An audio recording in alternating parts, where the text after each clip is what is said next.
मैं हूं सचिन भालेकर, आपका फार्मा मेंटोर।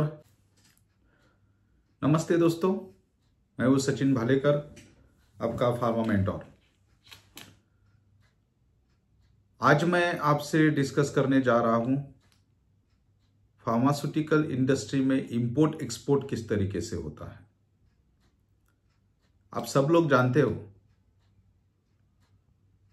बहुत सारे फार्मा मेंटोर्स या इंपोर्ट एक्सपोर्ट ट्रेनर्स वर्कशॉप लेते हैं, बहुत सारे लोग ऑनलाइन ट्रेनिंग कोर्सेज देते हैं, और ये सभी कोर्सेज जो कंडक्ट होती है, इसमें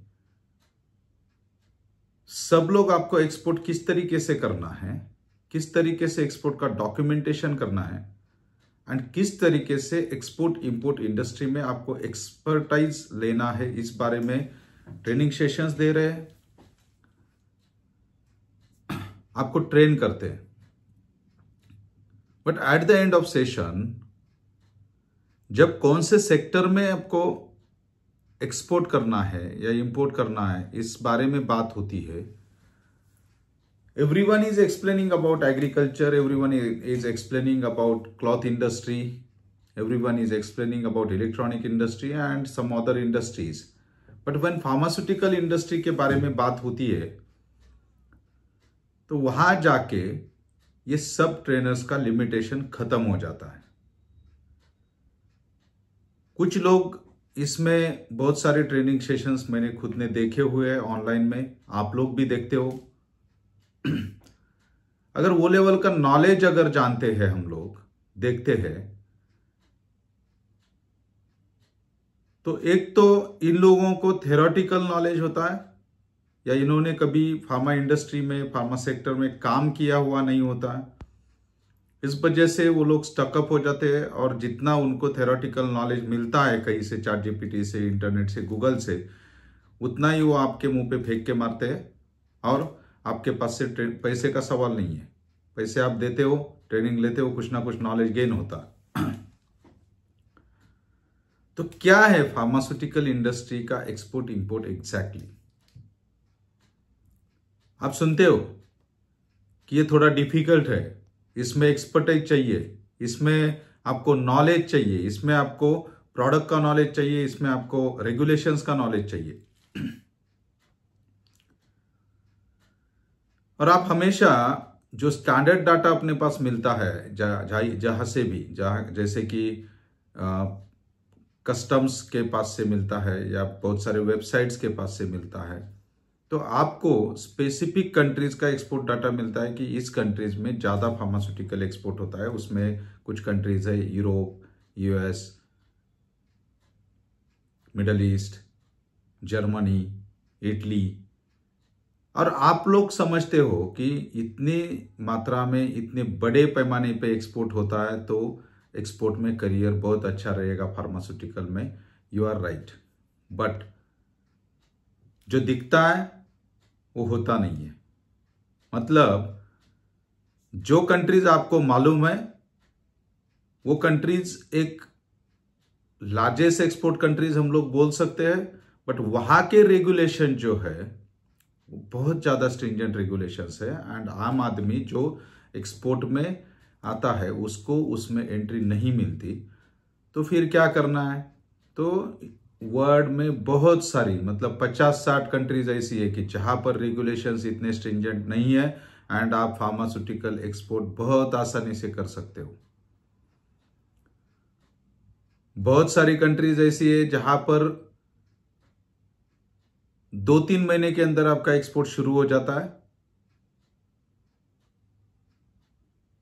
और दूसरी सबसे इंपॉर्टेंट चीज, फार्मास्यूटिकल एक्सपोर्ट्स में सिर्फ मेडिसिन ही आते हैं, यह आप दिमाग से निकाल दो।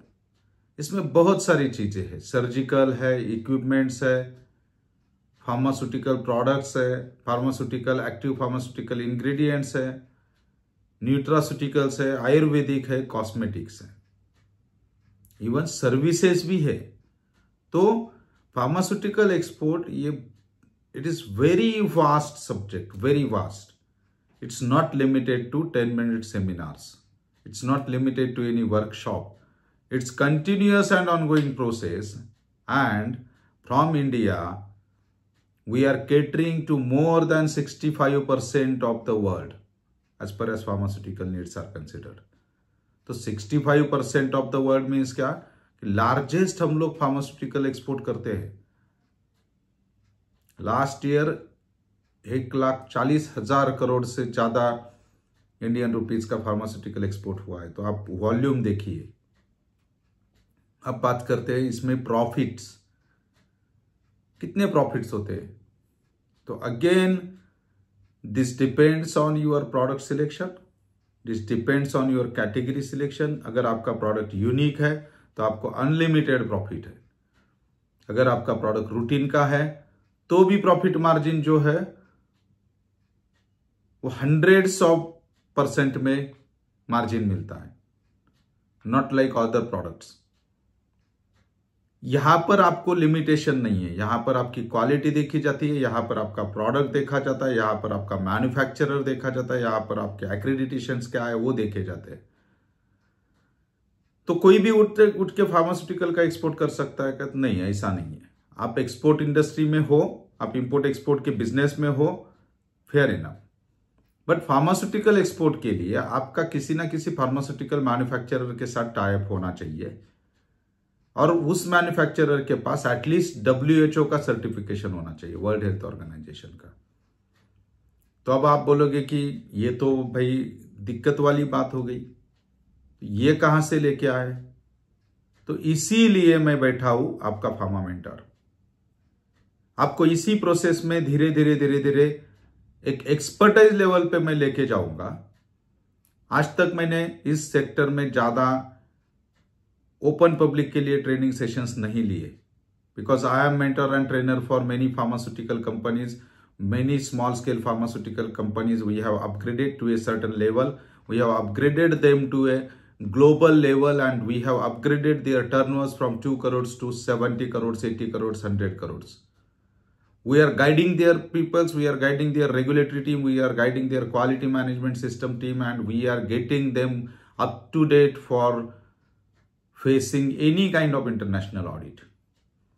तो इसमें हम लोग, मैं आपको सपोर्ट करूंगा, मेरा टीम आपको सपोर्ट करेगा, एंड आपको इस प्रोसेस में स्टेप बाय स्टेप हम लोग परफेक्ट लेवल पे, एक परफेक्शन लेवल पे लेके जाएंगे.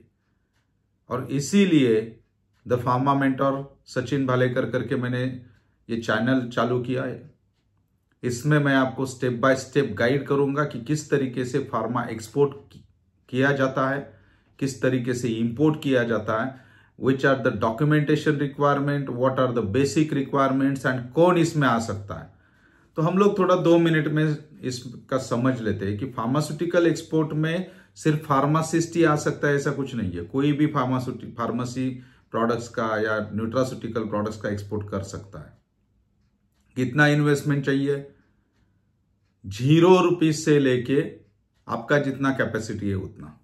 फिर से सुनिए, 0 रुपीज से लेके आपका जितना कैपेसिटी है उतना. ऐसा कुछ नेसेसरी नहीं है कि इतना ही इन्वेस्टमेंट आपने करना है, इतने ही पैसे आपने इन्वेस्ट करने हैं तभी आप फार्मा का एक्सपोर्ट कर पाओगे. नहीं, आप 0 इन्वेस्टमेंट में भी फार्मा का एक्सपोर्ट कर सकते हो. डेटा सर्चिंग मैं आपको सिखाऊंगा, मैं आपको बताऊंगा, प्रैक्टिकल नॉलेज दे दूंगा कि डेटा सर्चिंग किस तरीके से करते हैं. सिर्फ एम्बेसी को मेल डाल दिया और फार्मास्यूटिकल इंपोर्टर्स का डेटा आ गया, उससे काम नहीं होगा. उससे सिर्फ आपके पास डेटाबेस जमा हो जाएगा, क्योंकि फार्मास्यूटिकल इंडस्ट्री नई नहीं है. Pharmaceutical industry last many year से फार्मास्यूटिकल इंडस्ट्री इंडिया से वर्ल्ड को सप्लाई कर रही है. इंडिया से हर कंट्री को सप्लाई फार्मास्यूटिकल इंडस्ट्री से होता है. तो ऑलरेडी इसमें एस्टेब्लिश्ड प्लेयर्स है, एस्टेब्लिश्ड इंपोर्टर्स है और एस्टेब्लिश्ड एक्सपोर्टर्स है. तो वो फिर आपको क्यों प्रेफर करेंगे, आपके पास से माल क्यों ले लेंगे? ये सभी सवालों का जवाब मैं धीरे धीरे जैसे अपने सेशंस आगे जाएंगे वैसे वैसे देते जाऊंगा. उसमें कुछ ट्रिक्स है, कुछ नॉलेज चाहिए, कुछ आपको टेक्निकल नॉलेज भी उसमें चाहिए, तो उसका भी ट्रेनिंग हम लोग आपको देने वाले हैं.